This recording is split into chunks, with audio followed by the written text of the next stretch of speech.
pour ta conversion, comment ça s'est passé, ta conversion?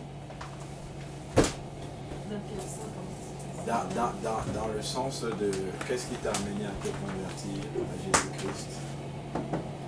Mais c'est parce que j'entendais tout le temps j'entends tout le temps la parole de Dieu et tout. Puis là, je me suis dit que je devrais faire le chemin que j'étais. Quand ça ne vaut pas la peine. J'ai pris la décision que si j'allais me marier aussi. Là, j'entends. Là, le passage était trop baptisé. Parce que moi, j'étais convertie avant que je me marie. Puis là,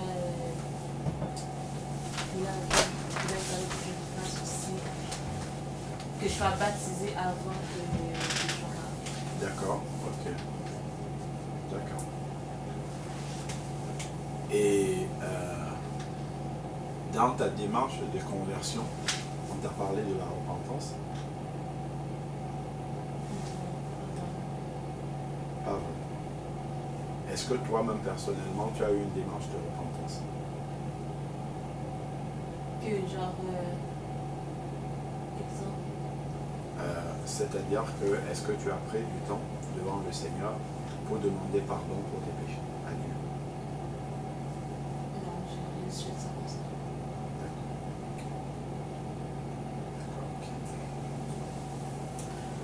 D'accord. Alors,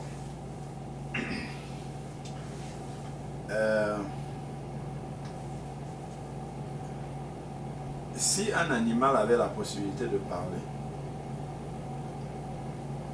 je prends l'exemple d'un petit caniche, un petit chien qui vient, et s'il avait la possibilité de parler, il dit, ben, moi je suis le fils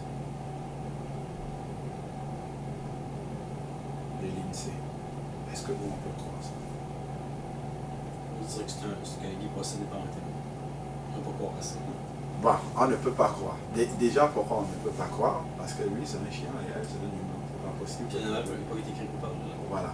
Tu vois, c'est pas possible parce qu'ils n'ont pas la même nature. Voilà, l'autre, lui, il a la nature animale et elle a la nature humaine. Donc, c'est pas possible.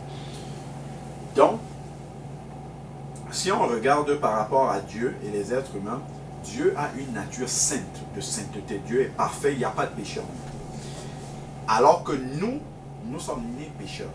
Nous avons la nature de péché. Même quand nous essayons, par exemple, tu peux essayer de faire les choses bien, mais il peut arriver que dans ta pensée, tu as une mauvaise pensée vis-à-vis de quelqu'un. Ça, c'est un péché déjà. Tu peux vouloir bien faire les choses, mais tu peux donner rendez-vous à 15 h et puis tu arrives à 17 h. C'est un péché.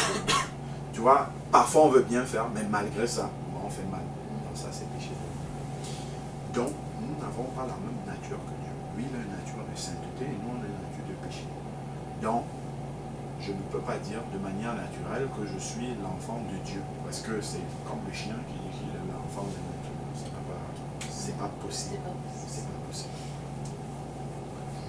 Pour que le chien devienne l'enfant de Yannick, il faut qu'il soit un être humain.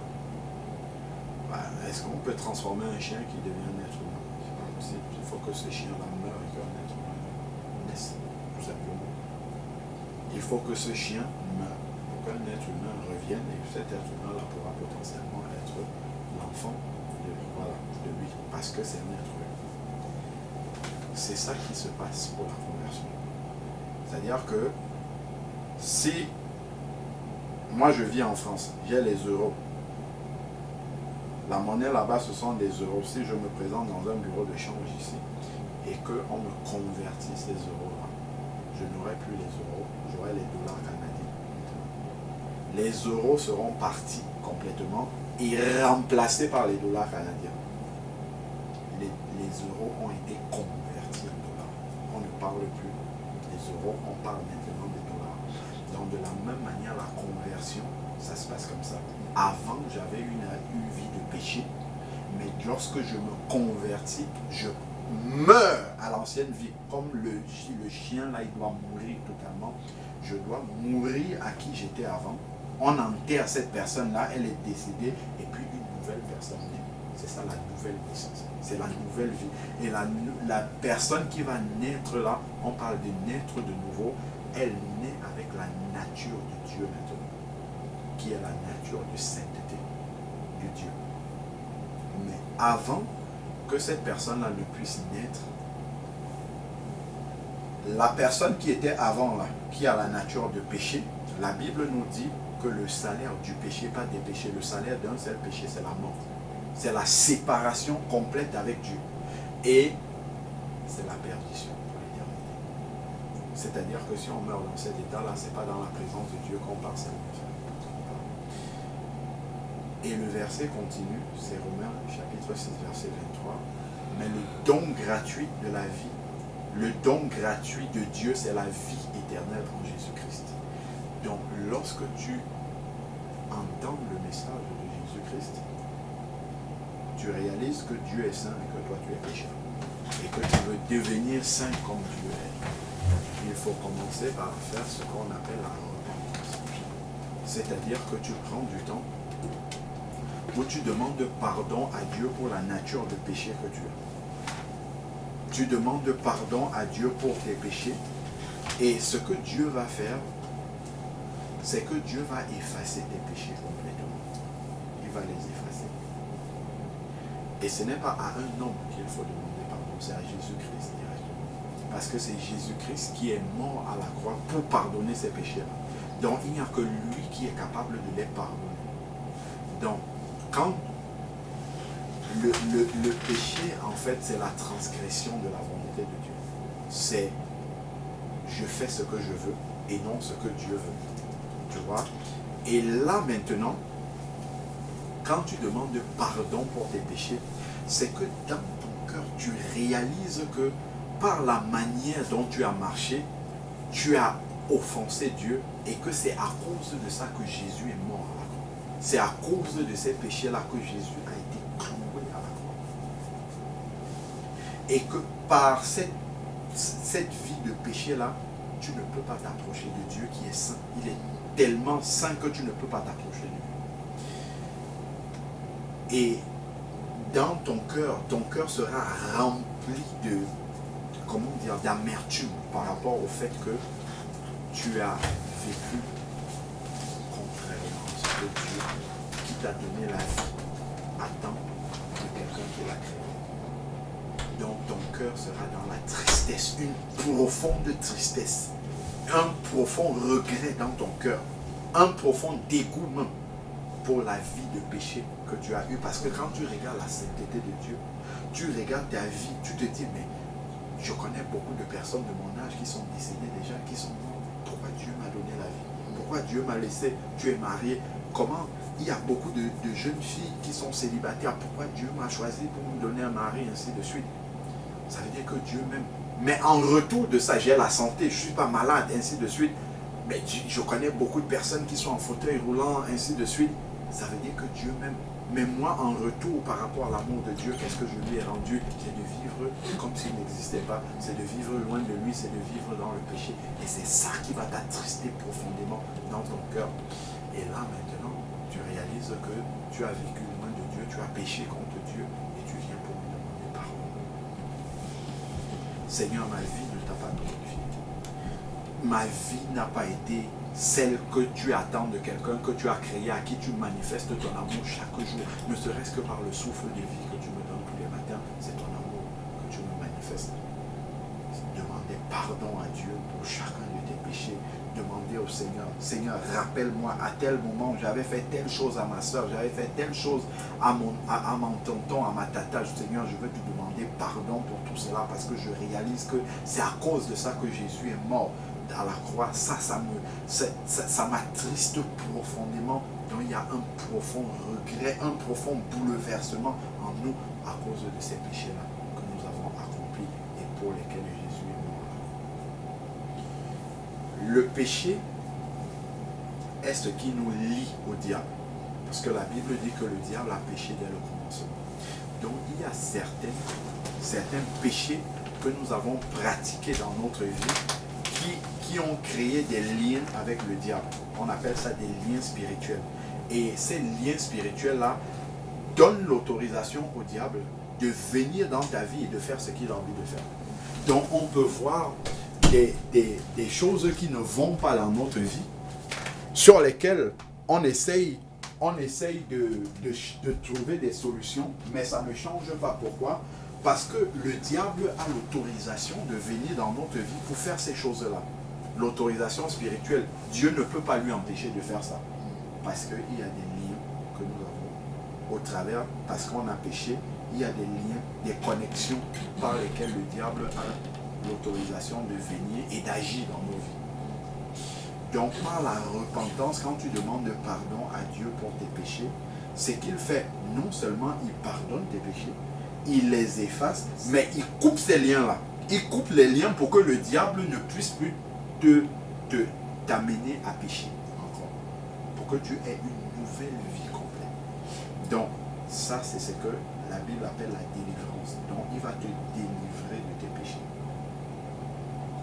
En te délivrant comme ça de tes péchés, te sépare de ces péchés-là. Là maintenant, tes péchés sont effacés parce que tu as demandé pardon à Dieu pour tes péchés. Il faut que tu acceptes maintenant Jésus-Christ comme ton Seigneur. C'est-à-dire que désormais, tu ne vas plus faire ce que tu as envie de faire, mais tu vas faire ce que Jésus te demande de faire au travers de sa parole. C'est ça l'engagement d'accepter et de reconnaître Jésus comme son Seigneur.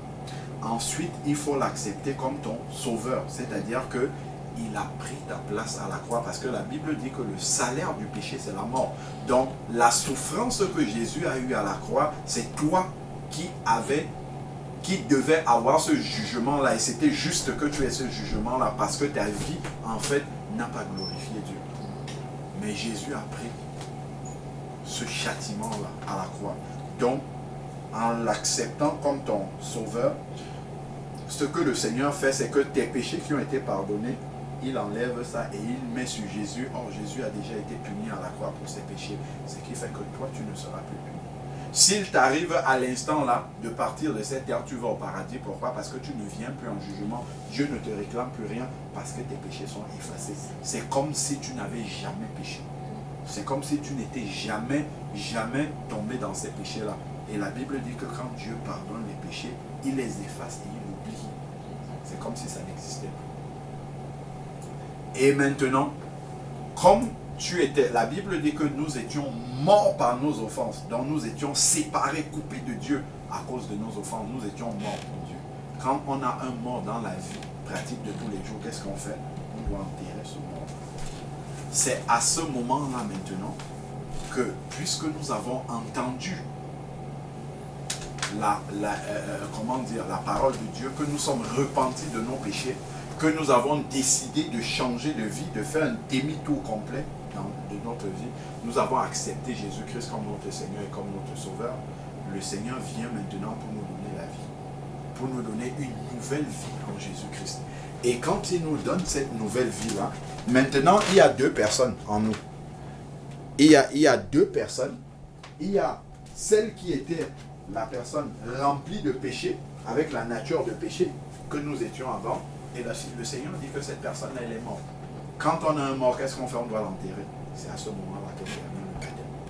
Le baptême, c'est l'enterrement de la vie ancienne. C'est l'ensevelissement de l'ancienne personne qui avait la nature de péché. Il faut l'enterrer dans les eaux du baptême. Donc voilà pourquoi on va te prendre et on va te plonger dans les eaux. Et quand on te plonge dans l'eau du baptême, il y a quelque chose qui se passe. On va prononcer le nom de Jésus. Je te baptise au nom de Jésus-Christ. Et cette confession-là, le nom de Jésus a la puissance de séparer ta vie ancienne de péché, la laisser dans l'eau et de donner naissance à une nouvelle personne qui sort des eaux du baptême.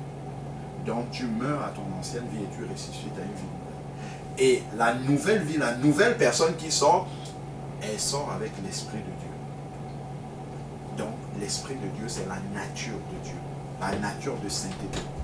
Donc, quand tu sors comme ça de l'eau du baptême avec l'Esprit de Dieu, donc avec la nature de Dieu en toi, il y a maintenant une haine pour le péché qui est en toi. Quand tu vois le péché dans ta vie, tu réagis. En fait, tu ressens ce que Dieu ressent par rapport au péché.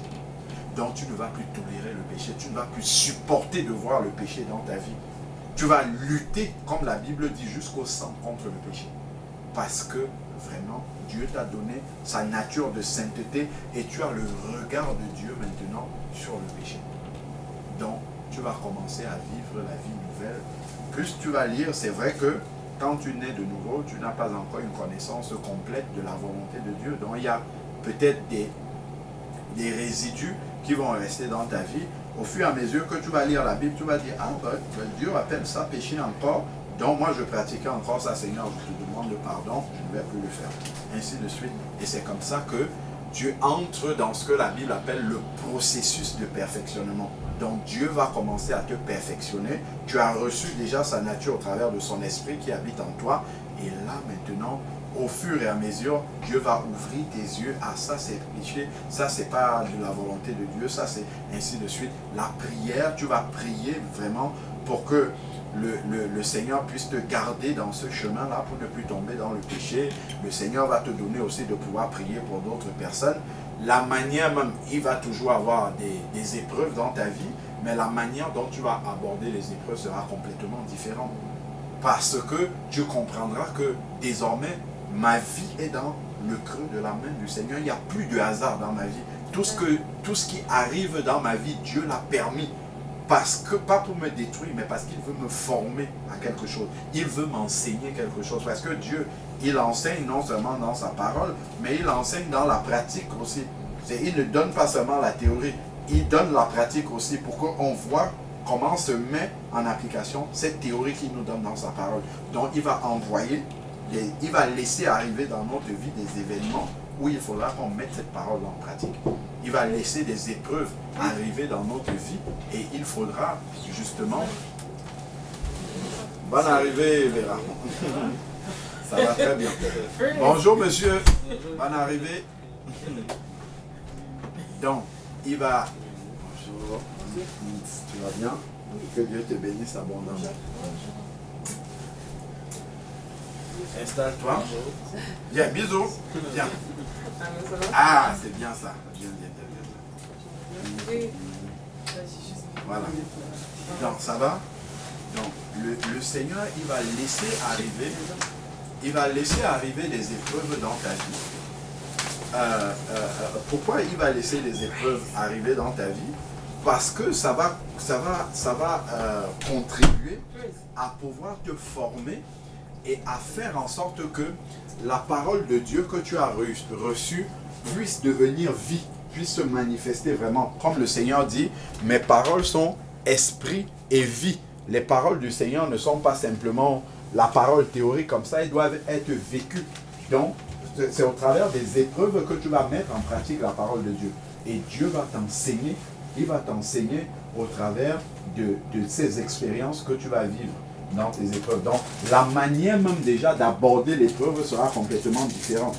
Tu ne vas plus voir les épreuves quand ça arrive dans ta vie. Oh ouais non, oh Seigneur, pourquoi ça, pourquoi si je suis ton enfant, ça arrive dans ma vie. Non, tu comprendras que si Dieu a laissé ça arriver dans ma vie, c'est parce que c'est nécessaire, c'est utile pour moi. C'est important que ça m'arrive pour que justement le Seigneur me permette de passer d'un cap à un autre avec lui. C'est comme les élèves qui vont à l'école, les élèves doivent passer des examens pour aller en classe supérieure. Mais de la même façon, avec le Seigneur, les épreuves permettent de passer d'un cap de la foi à un autre. Tu vois? Donc, c'est vraiment important de comprendre comment le Seigneur agit dans notre vie. La manière dont tu vas prendre les difficultés qui vont arriver dans ta vie ne sera plus la même. Parce que celui qui n'a pas d'espérance en Jésus-Christ, lorsque une difficulté arrive dans sa vie, lui, il voit simplement, il voit le ciel qui lui tombe sur la tête. Tu vois? Parce qu'il ne voit pas d'issue. Lui, il va se dire, ah, si Dieu existait, il ne m'aime pas, pourquoi il laisse ça arriver dans ma vie? Alors que celui qui est un enfant de Dieu sait que cette épreuve-là qui arrive, c'est pour son bien. Parce que s'il ne traverse pas cette épreuve-là, il y a beaucoup de choses qu'il n'aura pas compris dans la vie.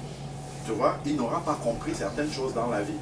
Donc, le rapport même que tu auras par rapport aux difficultés de la vie ne sera plus ce rapport-là ne sera plus du tout le même. Tu vois? Et là, tu entres comme ça dans la nouvelle vie en Jésus-Christ. Dans la nouvelle vie avec le Seigneur Jésus. Et ça, c'est pas une vie, c'est pas une religion. C'est pas le fait d'aller dimanche à l'église, ainsi de suite. Non, c'est que tu as reçu l'Esprit de Dieu qui te permet de communiquer avec Dieu tout le temps, en tout temps, avec le Seigneur, tu vois. Et ça te maintient dans une connexion permanente avec le Seigneur, tu vois. Et ça, en tout lieu où tu es, ce n'est pas seulement le dimanche à l'église qu'il y a quelque chose d'extraordinaire qui va se passer. C'est qu'à tout moment, tu es avec Dieu, partout où tu es. Tu es dans ton travail, Dieu est là. Tu es chez toi, avec ta famille, Dieu est avec toi. Peu importe, tu es dans ta famille, Dieu est là. Peu importe l'endroit où tu es, tu as toujours cette conscience-là que Dieu est présent en toi, parce que la présence de Dieu, tu l'amènes partout où tu vas, et dont la responsabilité que tu as en tant qu'enfant de Dieu de te comporter comme Dieu veut, ben, elle est avec toi partout. Donc, ce n'est pas comme quelqu'un qui est dans une religion, où il pense que c'est lorsqu'il va à l'église qu'il faut être blanc, comme neige, et après dehors, il a un comportement qui est totalement différent. Là, c'est quelqu'un qui n'a pas expérimenté la nouvelle vie en Christ. Celui qui a expérimenté la nouvelle vie en Christ, partout où il sait où il est, il sait que la présence de Dieu est avec lui et qu'il est un ambassadeur du Seigneur partout. Il est un représentant de Dieu partout où il est. Donc c'est ça vraiment la nouvelle vie qui arrive. Et tu verras que cette nouvelle vie qui se dépose en toi par la présence de Jésus-Christ au travers de son esprit qui vit en toi, va te faire haïr beaucoup de choses que tu aimais avant. C'est-à-dire qu'il y a une haine pour ces choses-là qui va s'installer en toi que tu ne pourras plus supporter. Tu vois? Mais cette haine-là va être maintenue dans ton cœur si tu demeures dans cette parole-là. C'est-à-dire que si tu ne lis pas, si tu ne médites pas constamment la parole du Seigneur avec le cœur ouvert pour mettre en pratique cette parole-là, ben, cette haine du péché, tu peux l'avoir au début et tu vas la perdre après. Tu vas la perdre parce que la sensibilité au péché est fonction de la méditation que tu as de la parole de Dieu. Donc, la crainte que tu as du Seigneur dans ton cœur est gardée par le fait que tu demeures toujours dans sa parole. Si tu laisses sa parole de côté, là tu vas commencer à tolérer le péché dans ta vie, tolérer les choses dans ta vie que tu ne tolérais pas avant. Parce que quand l'Esprit de Dieu vient, il vient vraiment avec puissance dans ta vie et il ouvre tes yeux. Donc tu commences, avant je faisais ça, Dieu n'aime pas ça, ainsi de suite. Tu mets les choses en ordre dans ta vie. Mais pour que ça demeure en ordre, il faut que tu demeures aussi là-dedans. Tu vois? Et que tu grandisses davantage. Que tu grandisses davantage dans, dans la volonté, la mise en pratique de la volonté du Seigneur dans ta vie. Tu vois? Donc le rôle de la parole est essentiel dans la vie d'un enfant de Dieu. La Bible nous dit dans 2 Pierre, dans 1 Pierre chapitre 2, désirez comme des enfants nouveau-nés le lait non frelaté de la parole de Dieu. C'est-à-dire que comme l'enfant qui est là, quand il est né, il a eu besoin du lait pour grandir, pour devenir comme il est là, costaud, fort, pouvoir poser ses pieds, que les pieds tombent, que les pieds tiennent et non qu'ils tombent. Ben, si on ne lui avait rien donné quand il était né, on l'a laissé là comme ça, on l'a laissé, on ne lui donne pas de lait, on ne lui donne rien du tout, ben, l'enfant il va mourir. Il va d'abord commencer par tomber malade. Et si on continue à le laisser comme ça, la maladie va se développer, on ne lui donne pas à manger, il va finir par mourir. Ben, c'est la même chose avec la conversion. Si tu es né de nouveau et que tu ne te nourris pas de la bonne parole de Dieu, parce que même l'enfant, si tu prends un enfant comme ça, tu lui donnes, je ne sais pas moi, la nourriture qui n'est pas appropriée pour lui, ou par exemple la nourriture qui est déjà avariée, la nourriture qui est périmée, ainsi de suite, ben, l'enfant va tomber malade. Ben, de la même manière, si on te donne une parole qui n'est pas la parole de Dieu, des fausses doctrines par exemple, si on te donne ça et que tu manges ces doctrines-là, ben, tu vas attraper des maladies spirituelles, et si ça, ce n'est pas traité, ben, tu risques de mourir comme l'enfant qui est mal nourri, tout simplement.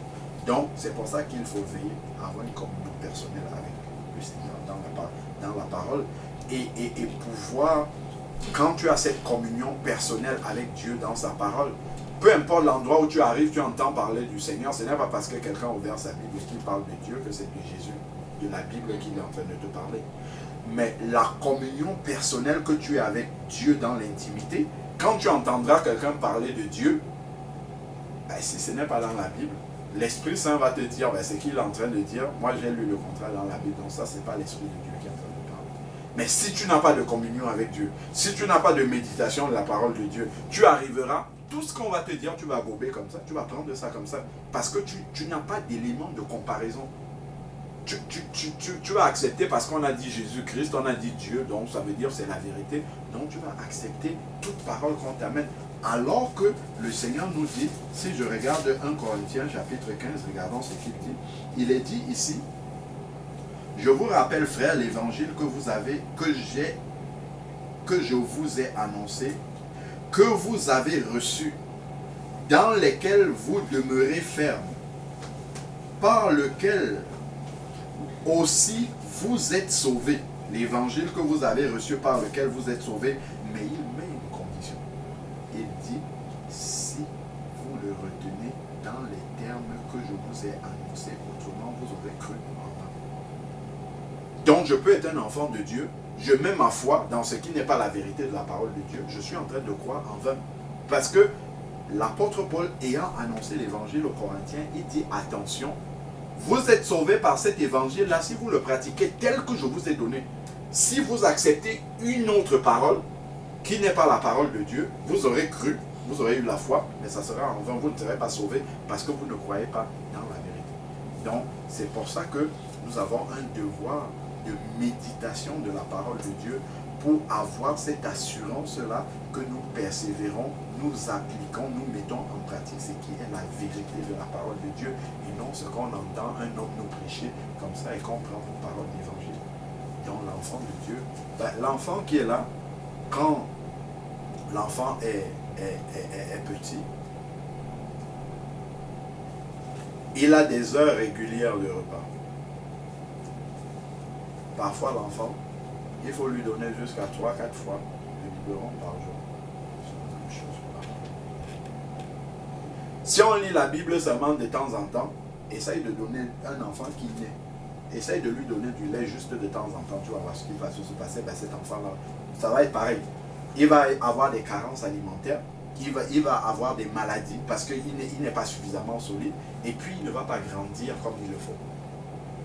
Donc, on doit avoir une méditation régulière de la part, plusieurs fois, comme l'enfant qui prend du lait plusieurs fois dans la journée. Mais nous-mêmes en tant qu'adultes, combien de fois on mange par jour? Au moins 3 fois parfois. Au moins 3 fois. Ben, la même chose pour la parole de Dieu.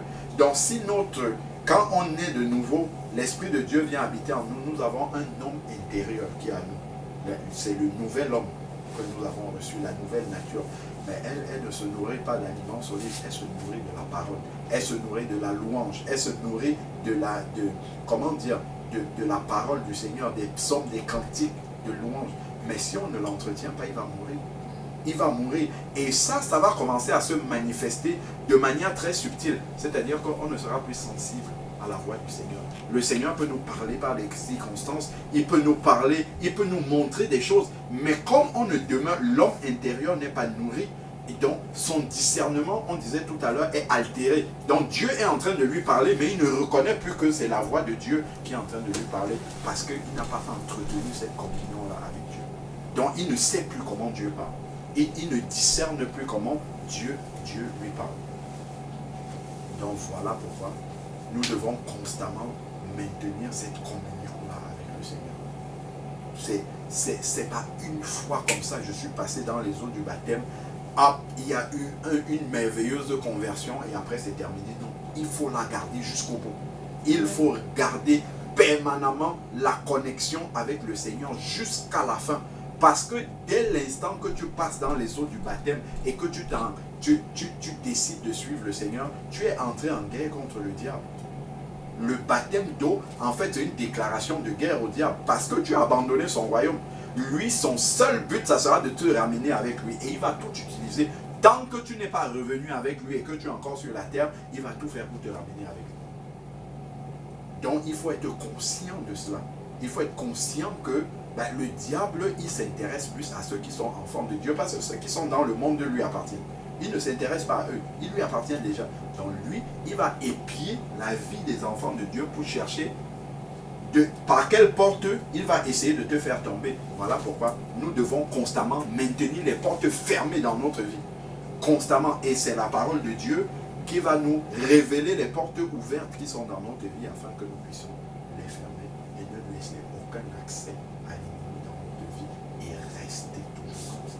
Demeurer jusqu'à la fin. La Bible nous dit, celui qui persévérera jusqu'à la fin sera sauvé. Donc ce n'est pas une affaire du début, c'est la fin. La marche avec le Seigneur, c'est une course de résistance. Donc il faut résister jusqu'au bout. Et pour ça, le Seigneur ne nous a pas abandonnés. Il dit, voici, je suis avec vous tous les jours jusqu'à la fin du monde. Donc la prière doit être là. Quand on voit des situations difficiles, il faut entrer dans la prière. Il faut demander la communion fraternelle, avoir des frères, des sœurs avec qui on peut prier, qui peuvent nous soutenir parce qu'il y a des épreuves qui sont tellement difficiles, on ne peut pas les supporter seul. On a besoin du secours des frères, des sœurs pour nous aider comme ça à pouvoir porter ces fardeaux. Parce que le Seigneur dit, venez à moi, vous tous qui êtes fatigués et chargés, je vous donnerai du repos. Mais Jésus n'est pas physiquement ici pour nous donner du repos, pour nous manifester qu'il a pris nos fardeaux. Comment est-ce qu'il le manifeste? Au travers de son Église. Quand les uns et les autres, par exemple, ah, ma soeur, j'ai appris que tu as telle chose, bon, on va prier ensemble, ainsi. C'est comme ça que Jésus prend nos fardeaux. C'est par son Église qui, elle, te manifeste vraiment, comment dire, de manière pratique, de manière palpable, qu'on s'intéresse aux problèmes, aux fardeaux, aux difficultés que tu as. C'est au travers de ça que Jésus te montre qu'il a vraiment pris tes fardeaux. Donc, toi déjà, il va te donner une paix dans le cœur. Il va ôter le poids qui était dans ton cœur. Tu vas sentir que là, vraiment, il y a une force qui me soutient. Il y a vraiment le Seigneur qui soutient le fardeau. Mais ça ne va pas se limiter là. Il va le manifester de manière pratique maintenant par l'Église. Si tu n'as pas la communion fraternelle, si tu n'as pas d'autres enfants de Dieu qui sont nés de nouveau aussi comme toi, parce que ce n'est pas juste dire, bon, je connais des personnes qui sont converties quelque part et je vais aller là-bas. Non, il faut que ce soit des personnes qui ont expérimenté la même, qui sont nées de nouveau exactement comme toi. Parce que si ce sont des personnes qui sont dans la religion, vous n'aurez pas de mêmes objectifs. Vous n'aurez pas du tout les mêmes objectifs. Il faut que ce soit vraiment des personnes qui sont nées de nouveau comme toi, qui sont repenties de leurs péchés, qui sont passées dans les eaux du baptême, qui ont pour seul objectif sur la terre de se préparer pour le retour de Jésus-Christ, parce que c'est ça l'objectif en fait. Pour se préparer, d'être prêt à la rencontre du Seigneur. Oui, là c'est avec eux qu'il faut persévérer jusqu'au bout. Mais si c'est juste des personnes qui vont à l'église le dimanche et après qui vivent comme si Jésus n'existe pas, là tu vas perdre ton temps. Tu vas demeurer et tu ne vas pas voir la parole de Dieu se manifester dans ta vie. La Bible dit dans Actes chapitre 2 verset 42, ceux qui étaient nés de nouveau là, qui s'étaient repentis, sont passés dans les eaux du baptême, la Bible dit qu'ils ont persévéré dans l'enseignement des apôtres. Donc il faut recevoir des enseignements. La méditation de la parole de Dieu, Dieu te donne par son esprit aussi des enseignements. Deux, ils ont persévéré dans la communion fraternelle. La communion fraternelle, ce n'est pas un endroit où on va s'asseoir le dimanche comme dans beaucoup de milieux. On s'assoit, on écoute un homme parler, après on rentre chez soi. Ça, ce n'est pas la communion fraternelle. La vraie communion, c'est comme nous sommes là. C'est des personnes qui se connaissent vraiment, qui se fréquentent, qui connaissent la vie des uns des autres. C'est ça la communion fraternelle, qui veillent les uns sur les autres, qui peuvent voir telle personne sortir du chemin étroit du Seigneur et dire, attention, frère Francis, ce que tu fais là, le Seigneur n'aime pas ça, sort de là rapidement. lui aussi, quand il va me voir, frère, je comprends dans ton langage là, ton langage n'est pas le langage des enfants de Dieu. Il faut que tu travailles ça. C'est ça, veiller les uns, c'est ça la vraie communion fraternelle. C'est pas qu'on se voit le dimanche, on est des étrangers, je connais pas ta vie, on se voit, oh, mon frère, ma soeur, bisous, bisous, et puis terminé, chacun va chez lui. Ça, c'est pas la communion fraternelle. La communion fraternelle, Jésus nous montre un exemple. Il vivait avec ses disciples tous les jours de la vie. Pendant les 3 ans et demi qu'il a fait, il était avec ses disciples tous les jours. C'est ça. Bon, on a des vies qui sont un peu difficiles, mais c'est avoir des vrais frères, des vraies sœurs qu'on fréquente régulièrement, avec qui on prie, avec qui on a des sujets de prière en commun. C'est là vraiment, c'est cette communion, c'est ça que Jésus lui appelle la communion fraternelle. C'est ça, c'est pas comme un club où on va un dimanche et puis le club se déroule et après chacun passe. Non, c'est une vraie relation. Une vraie relation où on connaît la vie des uns, on connaît les fardeaux des uns et des autres, on les porte en prière, on passe du temps, on peut prendre un temps pour jeûner pour telle personne, pour telle situation, ainsi de suite. C'est ça la vraie communion fraternelle. Et un enfant de Dieu ne peut pas vivre sans ça. C'est pour ça que souvent, dans certaines assemblées, tu vas voir des gens, ils sont là depuis 10 ans, depuis 15 ans, ils ne progressent pas. Leur vie, elle est toujours la même. Les mêmes péchés qu'ils pratiquaient, ils pratiquent toujours la même chose. Ben parce qu'il n'y a pas d'enseignement véritable, il n'y a pas de communion fraternelle, il n'y a pas des vrais frères qui sont eux-mêmes nés de nouveau, des sœurs qui veillent sur eux, ainsi de suite. Ben là, ils sont là, ils stagnent. Leur vie spirituelle, c'est toujours la même chose, s'ils ne régressent pas d'ailleurs. Donc, la communion fraternelle, la fraction du pain. La fraction du pain, c'est le repas du Seigneur. Le repas du Seigneur, ça ne se prend pas avec des étrangers, ça se prend avec des amis. C'est un repas de famille. On se connaît vraiment. On partage le repas de famille. Après, on va rompre le pain et le vin qui est une expression de famille. En fait, que nous sommes unis dans la même famille. C'est la même coupe qui va passer entre nous. On se transmet carrément les salives. C'est dans le domaine physique. Et ça montre que nous sommes un, vraiment. Nous sommes une vraie famille. Mais là, tout ce qu'on voit dans beaucoup de milieux, c'est quelque chose d'artificiel. C'est pas vrai. C'est pas la vraie famille de Dieu. L'église du Seigneur, c'est une véritable famille. Là où je suis ici, elle, c'est ma soeur. C'est la première fois que je la vois physiquement. Mais l'Esprit de Dieu nous a unis comme si on s'était toujours connus. Parce qu'il y a une vraie fraternité, même si on est resté d'abord sur comment dire, par les moyens technologiques, mais le fait de partager souvent, d'être souvent dans la parole de Dieu, d'avoir les nouvelles des uns des autres, les fardeaux que les uns et les autres traversent, on est quand même dans une communion fraternelle. Au moins, je peux dire, je sais que la sœur Jannick, il y a ça qui se passe dans sa vie maintenant. Elle a besoin de soutien dans la prière par rapport à ça, et ainsi de suite. C'est ça la vraie communion fraternelle que le Seigneur demande, pour que nous puissions veiller les uns sur les autres. Veiller les uns sur les autres. Parce que là, nous vivons dans les temps de la fin. Et le diable va multiplier, il est déjà en train de le faire. Il va multiplier des moyens de séduction pour éloigner les enfants de Dieu de la concentration sur le Seigneur. Et c'est ton frère, c'est ta soeur qui est à côté de toi, qui peut veiller sur toi et te dire, attention Francis, là ta pensée est déjà trop occupée par telle chose. Attention, le Seigneur est là. Le Seigneur revient bientôt, fais attention. Ce n'est pas le moment d'être dans la distraction maintenant. C'est le moment de demeurer dans la prière, dans le jeûne, la prière, la méditation de la parole, la consécration, la communion fraternelle. C'est le temps de se consacrer à ça maintenant. Ce n'est pas le temps de s'endormir. Ce n'est pas le temps de penser aux choses du monde, ainsi de suite. Mais si tu n'as pas un frère, tu n'as pas une soeur à côté de toi pour te rappeler ça, pour qu'ensemble, main dans la main, vous puissiez avancer, tu vas t'endormir spirituellement et le diable, il est content. Il est content quand on sait. Si le maximum d'enfants de Dieu qui vont s'endormir, il est content parce qu'ils ne vont pas prier pour que les projets que le diable a pour ce monde-ci ne s'accomplissent pas. Pour même l'avancement du royaume de Dieu, il n'y aura personne pour prier pour ça. Mais les enfants de Dieu seront dans la défaite. Le diable est content. Le diable est content. C'est pour ça qu'il faut revenir dans la volonté du Seigneur. Le Seigneur a donné 4 piliers.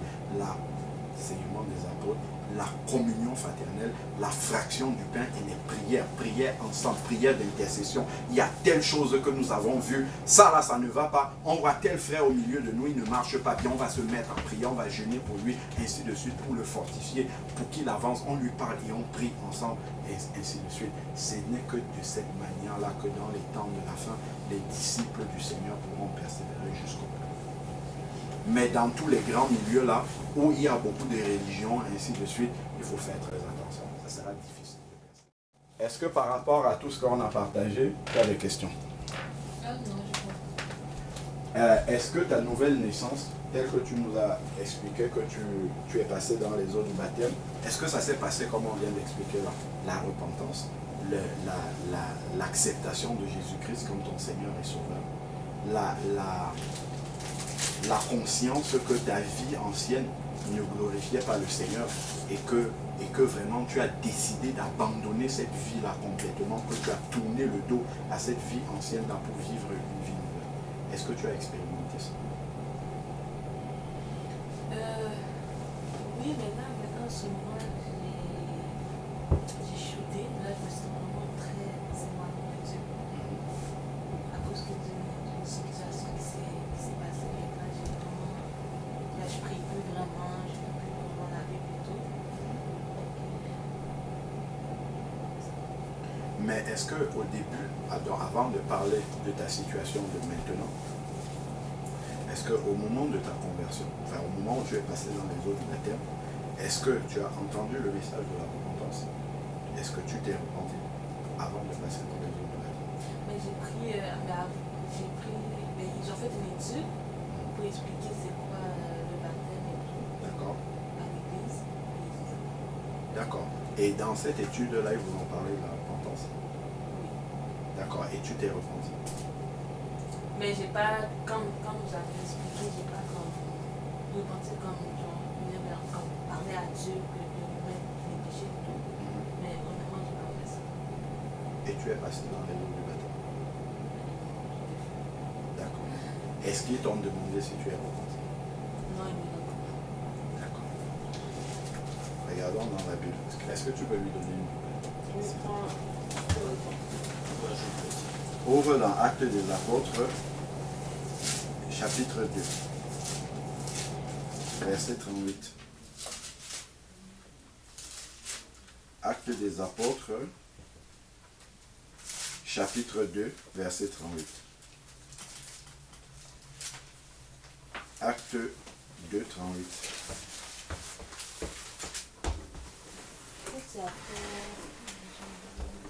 C'est après Jean. Il y a l'évangile de Matthieu, il y a Marc, il y a Luc, et il y a Jean, et après c'est Actes des Apôtres. C'était correct, ou tout Bon, ça. Je t'ai télé directement. Ok, d'accord, mais pas de problème. Je me sens que c'était correct. Moi, je suis toujours correct, toi. Ouais.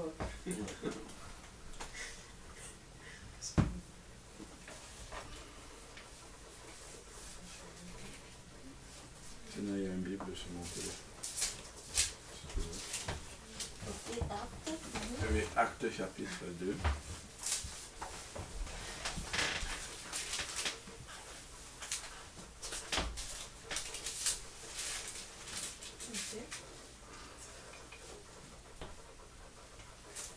Dans Acte 2, 38.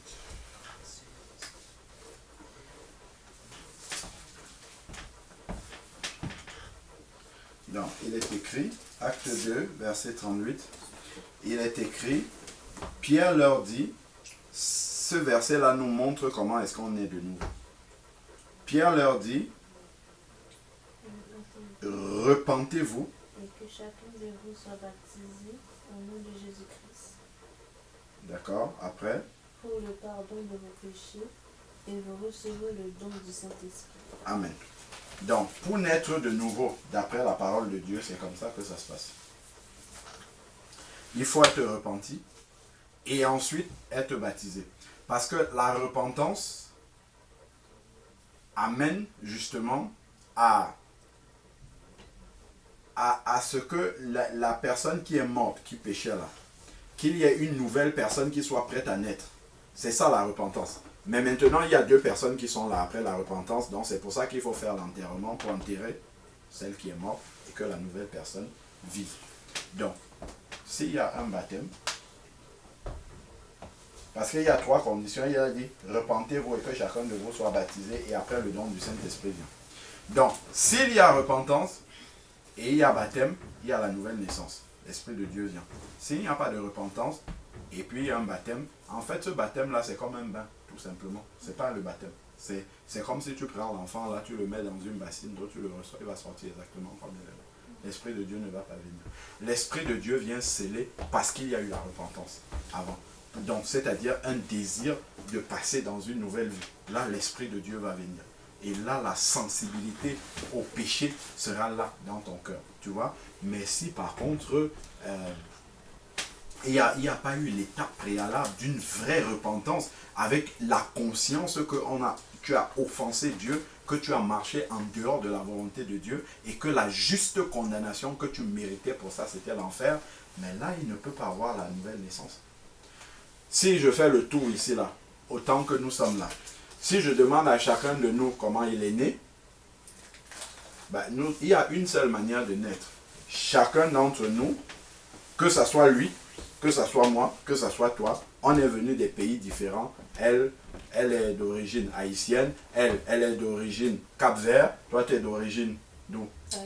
Haïtienne. Lui, il est d'origine du Canada, moi je suis du Cameroun. Donc, chacun d'entre nous, on vient des horizons différents, mais il y a une seule manière dont nous sommes nés. Peu importe la culture d'où nous sommes partis, c'est que notre papa a été avec notre maman, et puis dans leur intimité, ça a donné un enfant, donc une ovule, qui est un spermatozoïde qui féconde une ovule, ça donne un enfant. Ça, c'est partout, c'est universel. Il n'y a pas une autre manière dont un enfant vient au monde. Et on va rester, l'embryon va se développer dans le ventre pendant 6, 7, 8, 9 mois. Et ensuite, l'enfant va naître. C'est comme ça partout, peu importe l'endroit où on va. Ben, ça, c'est la naissance physique. De la même manière, de manière spirituelle, c'est la même chose. Peu importe l'endroit où tu vas dans le monde entier, il y a une seule manière de naître de nouveau. Si quelqu'un est né de nouveau d'une autre façon, ça veut dire que ça veut dire qu'il n'est pas né en fait. Donc si quelqu'un parmi nous dit que lui, il n'est pas issu d'un spermatozoïde et d'une ovule, ça veut dire que c'est un extraterrestre. Si quelqu'un parmi nous dit que lui n'est pas resté dans le ventre d'une femme avant de venir dans le monde entier, ça veut dire que ou bien il est Jésus-Christ, ou bien je ne sais pas. Donc il n'est pas d'une autre nature. Tu vois? Donc pour la nouvelle naissance, c'est la même chose. Si chacun d'entre nous raconte comment il est né de nouveau, il y aura toujours ce qu'on a vu, la repentance, ensuite le baptême, et après la réception du don du Saint-Esprit. Et quand le don du Saint-Esprit vient dans la vie de quelqu'un, il produit le fruit du Saint-Esprit aussi.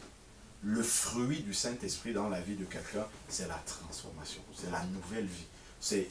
C'est un fruit nouveau qu'on voit dans la vie de cette personne. Prenons Actes chapitre... Actes chapitre... je vais vous dire ça...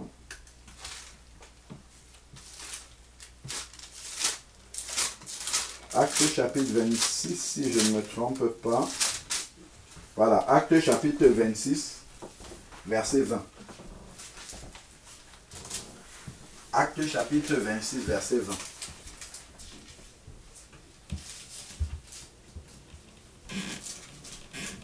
On peut commencer à partir du verset 19. Acte 26, à partir du verset 19.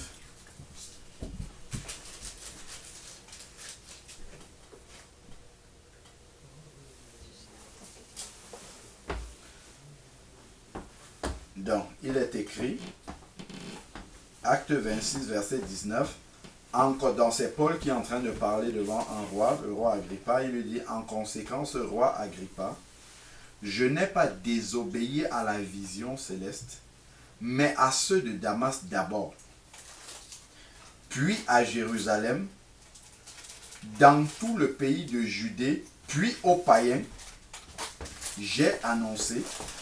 Donc en fait, ici l'apôtre est en train de raconter tous les endroits par où il est passé, et on va voir qu'il leur a annoncé la même chose. C'est-à-dire qu'il leur a expliqué la nouvelle naissance de la même façon. Il n'y a pas une nouvelle naissance en Judée, une nouvelle naissance différente en Samarie, tout de la même manière que dans le domaine physique. Il n'y a pas une nouvelle naissance différente, enfin une naissance d'enfant en Haïti, au Cap-Vert, au Cameroun, ou au Canada, c'est pas différent, c'est tout pareil. Donc c'est comme ça, il nous dit, partout où il est passé là, il a annoncé la nouvelle naissance de la même manière, ce sont les mêmes étapes. Et il dit, la repentance, comme on a vu dans Acte 2, 38, repentez-vous. D'abord la repentance. Et ensuite, maintenant, la conversion à Dieu. Ce que je t'ai dit, accepter Jésus-Christ comme son Seigneur et son Sauveur. C'est-à-dire faire un demi-tour complet sur sa vie pour accepter Jésus-Christ. Et ensuite, maintenant, le baptême va intervenir, mais la repentance, cela doit produire un fruit visible dans ta vie. C'est le changement de vie. Il dit, avec la pratique des œuvres dignes de la repentance. Parce que quand l'Esprit de Dieu vient habiter en toi, tu ne peux pas avoir la même vie qu'avant. Tu ne peux pas être devant le péché et le considérer comme avant. Ce n'est pas possible. Si devant le péché, tu continues à te comporter comme avant sans que ça ne te dérange, c'est qu'il y a un problème.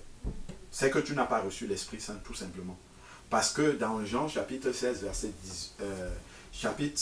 8, il est dit que le Saint-Esprit vient pour convaincre de péché. C'est la chose, quand l'Esprit de Dieu vient en nous, dès qu'il voit qu'on veut tomber dans le péché là, il va dire, c'est Diamila, c'est ça? Fabiola. Là, attention Fabiola, là, si tu fais ça, Dieu n'aime pas ça. Ne le fais pas. Et toi maintenant, comme tu es un enfant de Dieu, tu as accepté Jésus-Christ comme ton Seigneur et Sauveur, c'est-à-dire que tu as pris l'engagement de ne plus faire ce que tu veux, mais ce qu'il veut, tu vas dire, ah Seigneur, merci de m'avoir montré ça, je ne vais pas le faire. Si accidentellement il t'arrive de tomber dans le péché, tout de suite dès que l'Esprit de Dieu, oh Seigneur, pardonne-moi pour ce péché dans lequel je suis tombé. Donne-moi la force de ne plus tomber là-dedans et tu avances. Est-ce que c'est comme ça que tu as vécu après le baptême? Au commencement, oui, après ça j'ai chuté. Donc avant la chute, quand le péché arrivait, dans ton cœur, tu savais que non, là c'est pas bon, là c'est pas la marche que le Seigneur veut, et ainsi de suite. Exactement. D'accord. Et après, donc, la chute est venue. Exactement. Quand la chute arrive comme ça, il faut sortir très rapidement de là. Tu es bien d'accord avec moi? Oui, c'est ça. Lisons un passage d'abord pour comprendre que c'est très urgent de sortir là-dedans. Très, très, très, très urgent. 2 Pierre chapitre 2. Pierre, c'est vers la fin. 2 Pierre chapitre 2, du verset 20 au verset 22. 2 Pierre chapitre 2. Oui. C'est la fille bleue, c'est ça. Ah, d'accord. 2 Pierre chapitre 2, t'as dit? 2 Pierre chapitre 2, verset 20 à 22. Alors. Ouais, voilà, c'est ça. Non, tu peux. C'est ici, Pierre. Non, ça c'est 1 Pierre. Non, c'est 2 Pierre ici, chapitre 2, verset 20. Il est écrit, en effet, si après s'être retiré des souillures du monde, par la connaissance du Seigneur et Sauveur Jésus-Christ, si tu t'es retiré des souillures du monde, c'est-à-dire que tu t'es repenti de tes péchés, parce qu'on t'a annoncé le Seigneur et Sauveur Jésus-Christ que tu as accepté dans ta vie, il s'y engage de nouveau, c'est-à-dire que si tu chutes, comme tu as dit là, il s'y engage de nouveau, donc tu recommences à faire ce que tu faisais avant de connaître le Seigneur Jésus-Christ et que tu es vaincu par elle. C'est-à-dire que si le Seigneur Jésus-Christ revient et qu'il te trouve dans cette condition-là, ou bien si la mort te frappe et que tu pars dans ces conditions-là, il dit, la dernière condition est pire que la première. La première condition que tu avais, c'était quand tu ne connaissais pas Jésus-Christ, tu étais un pécheur, tu étais quelqu'un qui péchait et donc tu étais perdu. Mais il dit que si tu as connu Jésus-Christ et que tu as chuté et que tu pars dans cet état-là, la condition dans cet état-là sera pire que quand tu ne le connaissais pas. Parce que tu l'as connu et tu l'as renié. Tu vois, il vaut mieux n'avoir pas connu Jésus-Christ, tu seras perdu, mais ça sera moins pire que si tu l'as connu et tu as regardé. Tu vois, donc il dit ici, car il valait mieux pour eux n'avoir pas connu la voie de la justice, c'est-à-dire n'avoir pas connu le Seigneur Jésus-Christ, que de l'avoir connu et de s'être détourné du saint commandement qui leur avait été donné. Il leur est arrivé ce que dit le proverbe véridique, le chien est retourné à ses vomissements. Et la truie à peine lavée va se vautrer dans le bourbier. Donc, quand on est tombé, il faut rapidement revenir au Seigneur. Le Seigneur nous dit dans 1 Jean chapitre 1 verset 9, si nous lui confessons nos fautes, il est fidèle et juste pour nous pardonner. Si tu as eu une authentique nouvelle naissance en passant par la repentance, parce que curieusement, en fait, tu me dis que tu ne t'es pas repenti, mais que tu avais la crainte du péché. Comment ça se fait? Parce que la crainte du péché vient du fait qu'on se soit repenti. Parce qu'une vraie conversion, tu dois avoir pris un temps pour demander pardon à Dieu pour tes péchés. Mais là, tu me dis que tu n'as jamais pris ce temps-là pour demander pardon avant. Donc, ça veut dire que, en fait, ta nouvelle naissance, elle n'est pas conforme à la parole de Dieu. Parce qu'il n'y a pas eu un temps pour la repentance, suivi du baptême, et ensuite, maintenant, la nouvelle vie, la réception véritable de l'Esprit Saint. Donc, pour moi, c'est même pas pour moi, pour la parole de Dieu, il faut passer par les vraies étapes de la Bible. La nouvelle naissance conforme à la parole de Dieu. Donc, prends un moment où tu te mets devant le Seigneur et tu dis, Seigneur, sincèrement, rappelle-moi tout ce que j'ai fait qui n'était pas conforme à ta parole. Rappelle-moi, depuis que je suis né, tout ce que j'ai fait ou qui ne t'a pas glorifié, le Seigneur va te rappeler, tu lui demandes pardon. Pardon pour tes péchés les uns après les autres, tu lui demandes pardon. Tu lui demandes pardon pour ta nature même qui te poussait à pécher, ta nature de péché. Et là maintenant, à ce moment-là, tu confesses Jésus-Christ comme ton Seigneur et comme ton Sauveur. C'est-à-dire que tu prends l'engagement de marcher désormais comme il veut. Et là maintenant, tu peux passer dans les eaux du baptême. Et en passant dans les eaux du baptême, tu vas recevoir, ça doit être conforme à la parole de Dieu. Donc il faut vraiment passer par les étapes de la parole de Dieu. S'il y a une étape qui est loupée, ben forcément, la marche avec le Seigneur ne pourra pas être, elle ne pourra pas être conforme à ce que Dieu dit de la manière dont ses enfants doivent marcher. Parce qu'il y a eu un loupé dès la naissance. Ben, c'est comme un enfant qui doit naître dans la vie pratique. Si dans le domaine physique, s'il y a un loupé, par exemple, je ne sais pas moi, je ne sais pas ce qui peut arriver dans les phases de la grossesse d'une maman qui fait en sorte que tout ne s'est pas passé normalement, eh ben l'enfant ne pourra pas se développer correctement. Il va naître peut-être avec une malformation, il va naître parce qu'on n'a pas respecté vraiment tout le cheminement de l'enfantement de cet enfant. Donc c'est pour ça qu'il faut s'assurer d'être né de nouveau vraiment comme la parole de Dieu. Donc si tu n'es pas passé par la repentance, en fait ton baptême ne peut pas être là. Donc tu peux, parce que tu as entendu la parole de Dieu, il peut y avoir une forme de crainte dans ton cœur. C'est-à-dire que quand tu vois, tu sais que par exemple que le pasteur a dit il ne faut pas faire ça, ou bien un jour tu as lu dans la Bible qu'il ne faut pas faire ça, tu peux craindre, tu peux avoir une certaine forme de morale, ta morale vis-à-vis du Seigneur Jésus-Christ, mais ce n'est pas la morale qu'il faut. C'est-à-dire parce que tu sais que Jésus-Christ a interdit quelque chose, bon, tu ne vas pas pratiquer certains et d'autres, tu vas le faire quand même. Donc tu vois, ça c'est avoir une bonne morale par rapport au Seigneur, ça c'est pas vraiment la crainte du péché. Mais quand tu es né de Dieu, vraiment... Je comprends. Alors pour moi c'était juste ça, pour te mettre une petite parenthèse, pas que tu penses que, ok on m'a dit et tout, non vraiment c'est ce temps avec le Seigneur que tu vas prendre, que vraiment tu vas comprendre que moi j'ai besoin de me faire baptiser. Puis si tu as besoin même que le Seigneur confirme, il va le faire, parce que moi, j'ai cherché à le faire, puis après j'ai dit, ah non, j'exagère, Seigneur. Je pense que tu veux pas que je me fasse, comment dire, rebaptiser, mais je vais me faire baptiser. J'ai dit, ah Seigneur, j'exagère, j'ai arrêté. Et c'est justement en avoir connu le frère Alain, on a parlé comme il l'a fait avec toi, et là il m'a reconfirmé ça. Et là j'ai su que c'était le Seigneur. Parce que je sens que je n'avais rien dit, justement, avant même que je le connaisse, j'avais ça à cœur de me faire baptiser.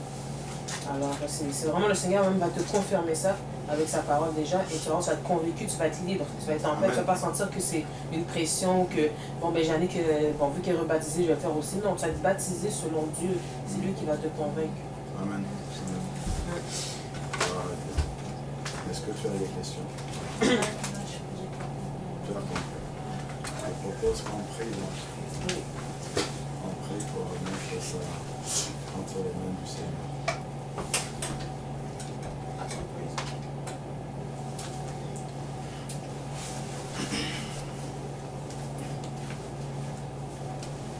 La voix du Seigneur m'appelle. Prends ta croix et viens suis-moi. Je réponds, Sauveur fidèle, me voici. Je suis à toi jusqu'au bout, jusqu'au bout. Je veux te suivre dans les bons, les mauvais jours. À toi pour mourir et vivre, à toi Jésus pour toujours. Mais le chemin du calvaire est étroit et périlleux. C'est un chemin solitaire, difficile et ténébreux jusqu'au bout, jusqu'au bout. Je veux te suivre dans les bons, les mauvais jours. À toi pour mourir et vivre, à toi Jésus pour toujours. Il faut quitter ce qu'on aime, avoir être mal jugé, endurer l'injure même du monde, être méprisé jusqu'au bout, jusqu'au bout. Je veux te suivre dans les bons, les mauvais jours. À toi pour mourir et vivre, à toi Jésus pour toujours. Lui perdre sa propre vie, consenti à n'être rien, n'avoir qu'une seule envie, aimer Jésus le seul bien jusqu'au bout. Jusqu'au bout, je veux te suivre dans les bons, les mauvais jours. À toi pour mourir et vivre, à toi Jésus pour toujours. Jésus donne grâce et gloire pour le suivre à chaque pas. Avec lui, joie et victoire, paix et bonheur ici-bas, jusqu'au bout, jusqu'au bout. Je veux te suivre dans les bons, les mauvais jours. À toi pour mourir et vivre, à toi Jésus pour toujours. Oui, éternel Dieu Tout-Puissant, Père, nous voulons bénir ton nom encore parce que tes œuvres sont grandes. Père, merci parce que bien avant la fondation du monde, Seigneur Dieu, tu avais mis ce jour à part. Ce jour, Seigneur Père, où Fabiola devait écouter ta parole, Seigneur Père. Ce jour, Seigneur Père, où tu avais prévu de parler à son cœur, Seigneur Dieu Tout-Puissant. Oh Éternel, merci Seigneur Dieu, parce que tu fais tomber le voile, Seigneur Père éternel, afin, Seigneur Dieu, qu'elle puisse voir comme tu vois. Seigneur Dieu, viens encore, Seigneur Père éternel, et accomplis l'œuvre que tu avais prévue, Seigneur Dieu Tout-Puissant, bien avant la fondation du monde dans la vie, Seigneur Père de Fabiola, qu'elle reçoive vraiment, Seigneur Dieu Tout-Puissant, la conviction dans son cœur, Seigneur Père, de l'œuvre que tu veux accomplir. Seigneur Dieu, dispose de toutes choses, Seigneur Père, afin que ton projet pour elle puisse s'accomplir totalement au nom de Jésus. Père, ta parole nous dit que tu es venu chercher et sauver ceux qui étaient perdus. Seigneur Dieu Tout-Puissant, que vraiment les étapes de la nouvelle naissance que tu nous l'as montré, que tu nous as montré dans ta parole, Seigneur Père, que cela puisse se réaliser dans la vie de Fabiola au nom de Jésus. Père, conduis-la dans tout ce que tu as prévu pour elle, Seigneur Dieu Tout-Puissant, que aucune miette, Seigneur Père, du projet que tu as pour sa vie ne puisse tomber par terre sans que tout ne se réalise au nom de Jésus-Christ. Père, tu sais par quelle situation elle passe. Tu sais, Seigneur Père, quels sont les combats de sa vie. Père, toi qui dis, venez à moi, vous tous qui êtes fatigués et chargés, je vous donnerai du repos. Seigneur Père, viens accomplir ton œuvre parfaite dans la vie de Fabiola, Seigneur Père. Que vraiment le plan de salut que tu as pour sa vie puisse s'accomplir au nom de Jésus. Père, nous te disons merci parce que, Seigneur Père éternel, tu n'as pas permis qu'elle puisse demeurer dans une quelconque façon de se convertir religieuse. Mais tu es venu, Seigneur Père, pour te révéler à elle dans la vérité, afin qu'elle te reçoive véritablement dans son cœur comme Seigneur et Sauveur, Seigneur Père, et qu'elle marche conformément à ta parole, que sa nouvelle naissance soit conforme à ce qui est écrit dans ton évangile, Seigneur Père éternel. Père, nous te disons merci encore. Continue à nous conduire par ton esprit au nom de Jésus-Christ. Amen.